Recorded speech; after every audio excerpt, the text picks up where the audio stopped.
Hold the hell up! Hello guys, Ancient Gameplays, I'm Fabio Pisco, and welcome to my channel. As for this video we have a new GPU comparison, this time the RX 7800 XT versus the RX 7900 XT versus the RX 7900 XTX. And I wanted to make this video earlier, way earlier actually, but since I always have to ask for AMD to send or to resend the RX 7900 XT in order to test it, because they don't send one to stay, they always send one just to test, so I have to ask them again to resend the 7900 XT, and the same happens with the 7800 XT. Well, it is kind of annoying, but at least it's better than having no one sending GPUs, I guess. But anyway, and another reason that I wanted to make this video is for people that want to upgrade their GPU. For example, people having, let's say, a 6800 XT, 6700 XT, or even a 6950 XT and want to know which card is worth to upgrade to. In this case, the 7800 XT, 7900 XT, or 7900 XTX, according to their price. And talking about pricing, the RX 7800 XT costs $519 on Newegg US, also bringing Avatar Frontiers of Pandora, which is also a nice addition, and even if you don't want to play the game you can actually sell the key, which is a possibility as well. As for the 7900 XT, well, you have it at $779 with a coupon of $10 off, so $769, which is not that bad as well. And as for the 7900 XTX, which is the most powerful card from AMD right now, you have it at $979 with a coupon of $20 off. By the way, with the XT and XTX also bringing Avatar Frontiers of Pandora, so also a nice addition. As for the European prices, you have the RX 7800 XT in Mind Factory Dutchland at €549, also bringing Avatar, the 7900 XT at €799, so basically €800, which is a bit more expensive with no coupons whatsoever, and the 7900 XTX at €969 with no coupons of course, but also taking in consideration taxes, it is actually cheaper than on Newegg US, so it's the only card that's cheaper on Europe, in most cases, than on Newegg. And with points shown like prices and so on, what about performance? Which card should you get for the price that you can get it? Or even if you want to go, for example, from a 7800 XT to the 7900 XTX, is it worth it or not? Well, let's find out, because today's sponsor is definitely worth it. Today's video sponsor is GVG Mall, bringing you all the software deals you need, like Windows 10, Windows 11, Office 2021 with a new Windows 11 design, and even Windows Server 2022. For all of these, you can use my SKG discount code for 25% off, getting a Windows 10 serial key for only $16. Then use the key on your Windows settings and you'll have an activated system.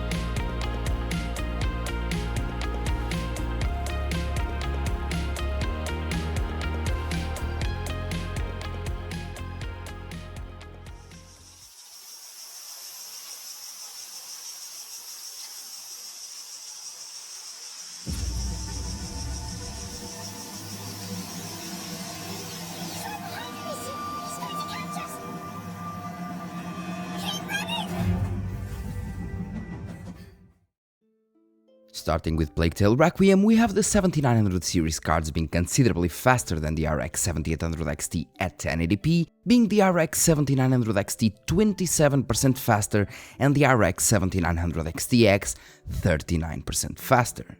At 1440p things are more or less the same, with the RX 7900 XT being once again pretty close to the XTX version and the RX 7800 XT now falling below the 100 average FPS mark.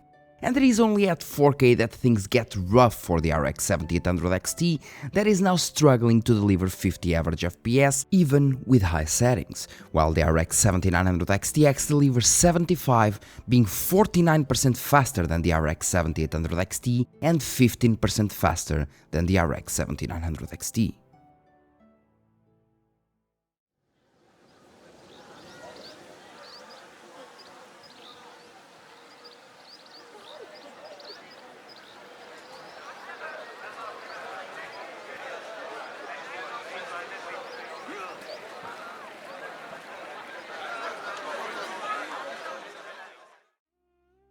Assassin's Creed Mirage is one of those titles that loves and absolutely needs smart access memory to work well, and it shows.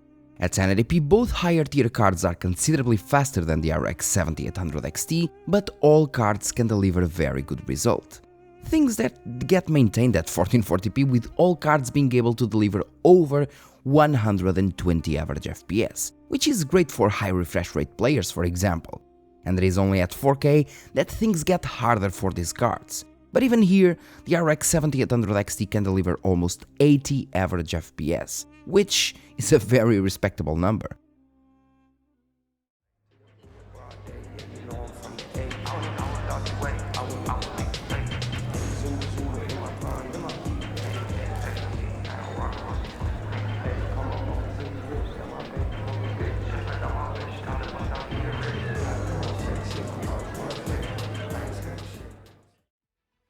Cyberpunk 2077 was retested with all cards, by the way, due to the most recent updates we got, like the 2.1 version, and here all cards perform easily at 1080p, as they should.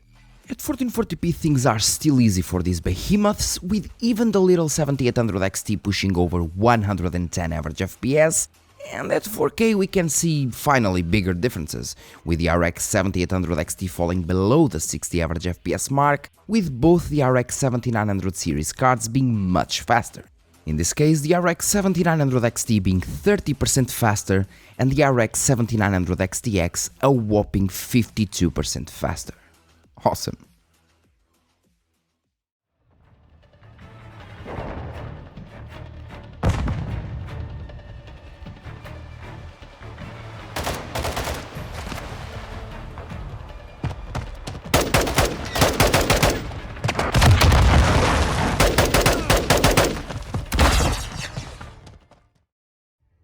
Call of Duty Modern Warfare 2 was retested as well across all the cards, as the most recent seasons finally raised the performance levels to the ones that we had before. So basically developers broke the game's performance and now made it better again. At 1080p, the RX 7900 series are just monsters in this game, delivering over 250 average FPS at maximum settings, with the RX 7800 XT still being close to the 200 FPS mark. At 1440p, the RX 7900 XTX is still beating the 200 average FPS mark, with all cards performing exceptionally well, and even 4K isn't a worthy opponent for these cards, as they perform well within the expected.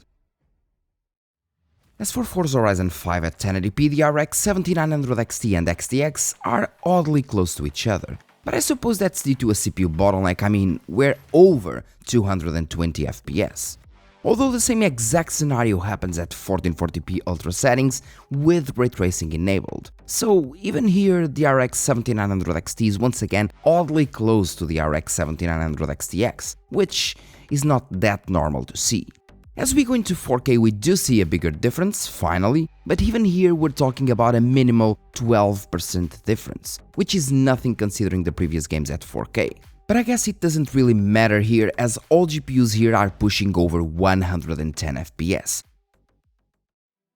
And I didn't tell you before, but Forza Horizon 5 was also retested, and so did Hogwarts Legacy. At 1080p, both the RX 7900 series cards are getting CPU bottlenecked to a certain extent. Interesting to note here the huge performance uplift we had when overclocking the RX 7800 XT. We're talking about 17% performance increase in this specific scenario, which is a great overclocking result. Something that just gets bigger at 1440p, where overclocking the RX 7800 XT got us a massive 25% performance uplift, which is crazy.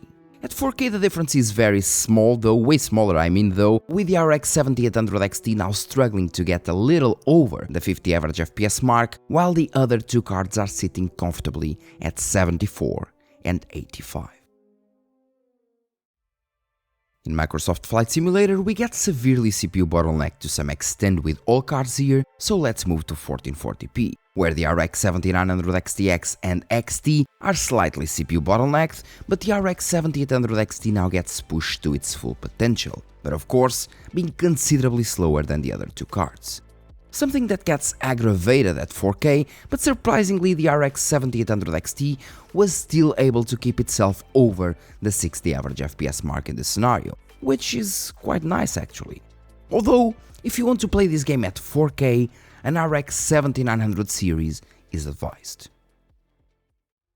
Alan Wake 2 is one of the heaviest titles nowadays, more or less like Quantum Break and Control did when they were released. I guess it's a Remedy thing. But even with that said, the RX 7900 XTX is killing it, pushing over 173 FPS. At 1440p though, the FPS numbers get way lower than before, with the RX 7800 XT still handling itself at 78 FPS, and with the RX 7900 XTX still pushing 115.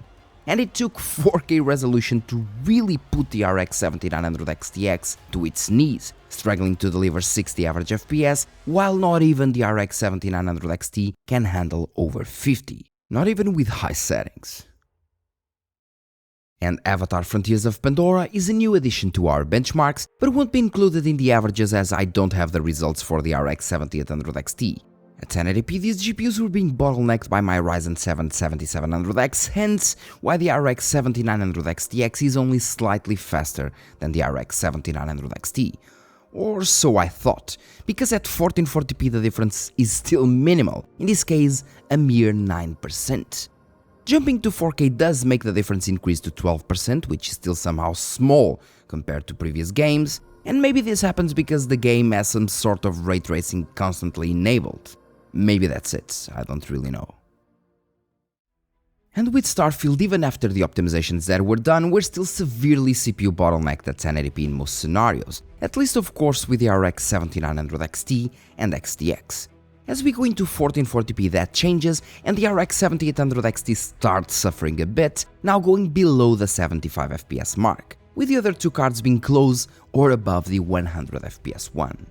But it is actually 4K that makes the RX 7800 XT hard to enjoy unless you are using FSR, as it delivers only 48 average FPS, while the RX 7900 XTX delivers 73, being once again 12% faster than the RX 7900 XT and 53% faster than the RX 7800 XT. Not bad for a still unoptimized game, I guess. Moving to The Last of Us, that was retested with the RX 7900 XT and XTX, we can see another bottleneck with these same cards at 1080p, which is nothing new here. And moving to 1440p makes the bottleneck considerably smaller for those cards, and even the RX 7800 XT is pushing over 100 FPS, which is an excellent result for the capital part.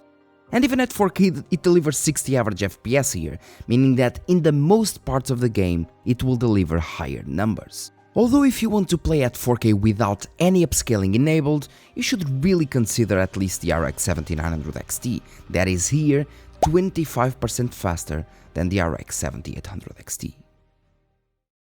And the last rasterization game is God of War, that was also retested. Retests for you, and for everyone!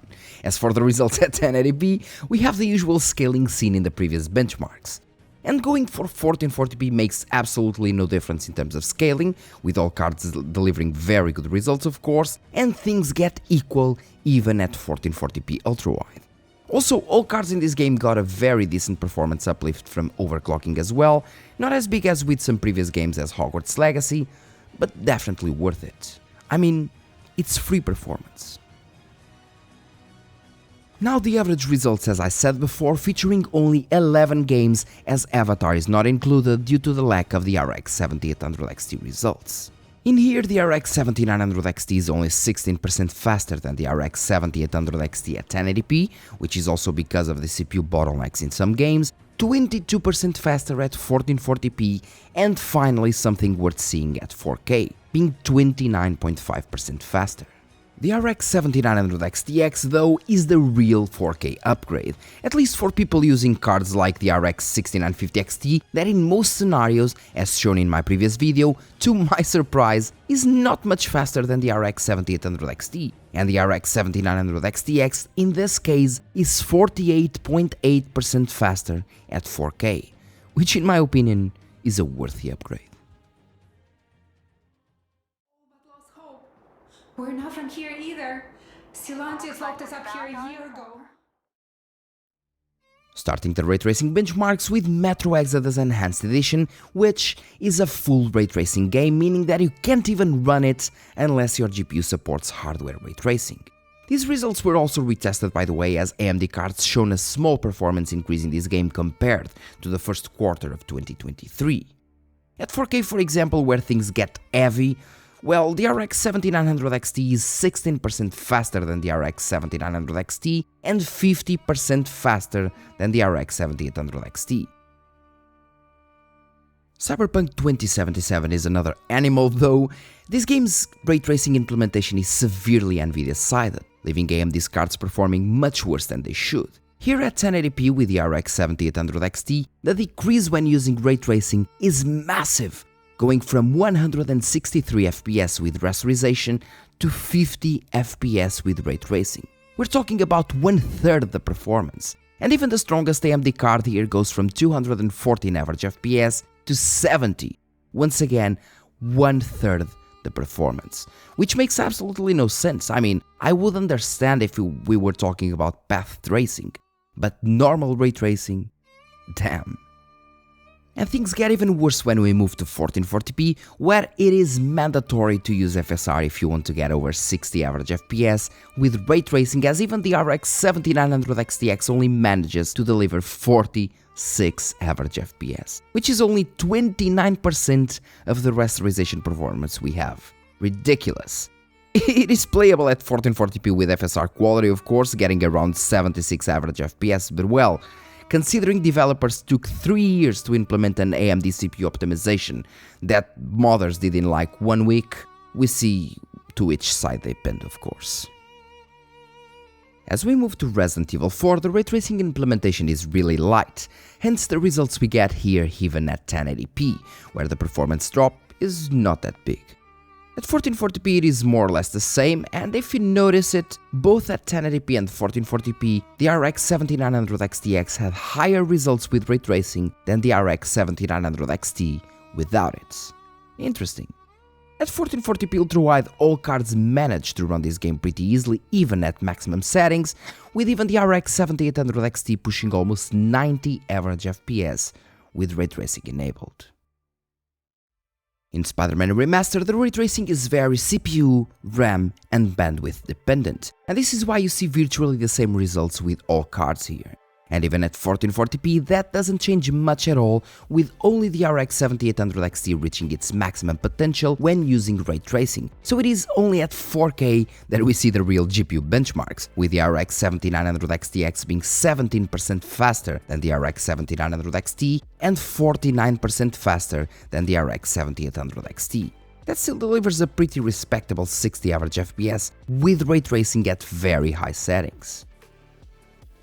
Now with Ratchet and Clank Rift Apart, well, the ray tracing results with this game are quite odd in terms of 1% lows, as you can see. In terms of averages, the scaling is quite okay, with the RX 7900 XTX still not being much faster than the RX 7800 XT and delivering less 1% lows though, but overall acceptable, I guess. At 1440p things get even stranger, with the RX 7900 XT now having decent 1% lows, while the XTX has the same 1% lows as the RX 7800 XT, while of course having higher averages. From my experience, it seems that this game doesn't really handle well the 1% lows thing with ray tracing, upscaling and so on. Members of the Resistance, report to your nearest... In terms of upscaling, we can see that Ratchet and Clank is still a mess, delivering lower 1% lows than native, aside from the RX 7900 XT that somehow seems to perform as it should. As we go into 4K, things are still messed up, with the RX 7900 XT now delivering very low 1% lows, like the XTX, and the RX 7800 XT delivering fine results, which is just not understandable.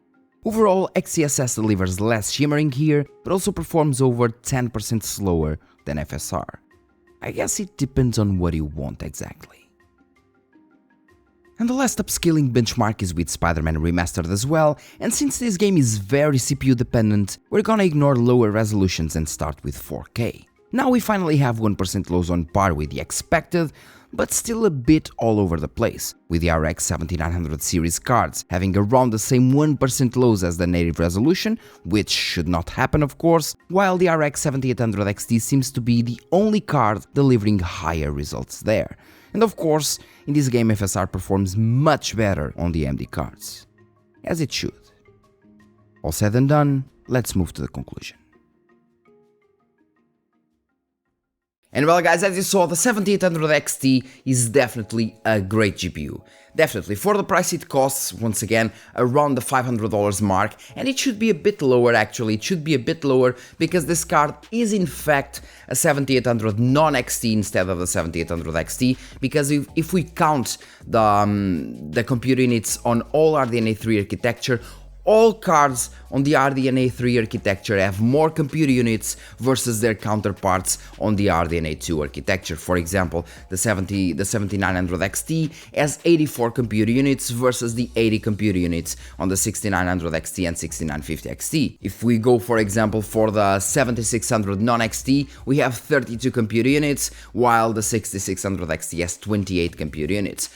If we go, for example, for the 6800 XT, the 6800 XT has 72 computer units and the 7800 XT has 60 computer units, so 12 computer units less, and that does not happen in any card from the RDNA 3 architecture besides the 7800 XT.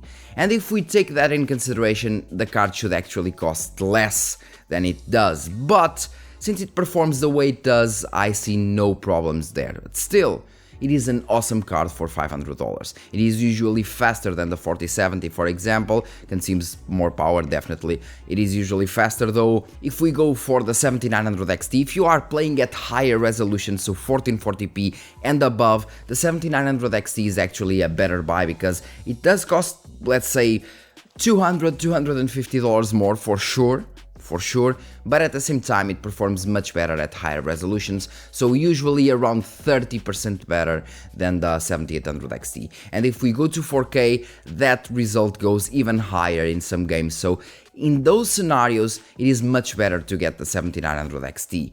And if you really want to go 4K, or if you really want to go for the maximum performance that you can get, of course you can get the XTX, which, for example, at 4K, from my testing and from most people's testing, it goes up to 50% performance increase over the 7800 XT, once again at 4K. So if you're aiming for higher resolutions and you want the maximum performance you can get, the XTX is the card that you want. If you want a middle ground, of course, you have the XT, and if you want a really cheap card that can perform, that can give the performance that most people want in most scenarios, then the 7800 XT is the card that you want, because we're talking about a mid-tier card in terms of pricing, so $500, while it performs for what most people need, which in fact is a win-win situation for most.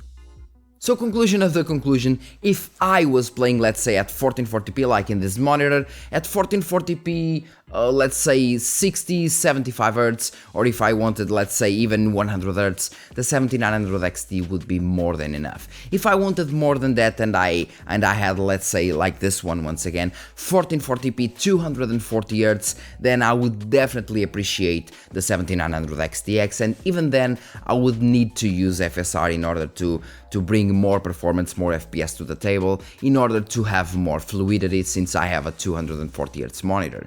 But overall, for example, if you're playing at, let's say, 1440p ultra wide, like that monitor that you see there, 160 Hz, you definitely want the XTX. You can play and you can suffice with the XT, but if you want those FPS numbers, those high FPS numbers for, let's say, for the short future to come, even then, because the long ones suffice, but if you want, then the XTX is the way to go. Just saying. So 7800 XT only for people wanting to have the middle ground in terms of performance and price. And well guys, thanks for watching today's video. Don't forget to like, subscribe and share this video, as it really helps a lot. And as always, have a merry and happy Christmas, or happy holidays if you don't celebrate Christmas, it doesn't really matter. Leave your comment in the comment section once again, and thank you very much for watching. See you in the next one, guys. Ciao.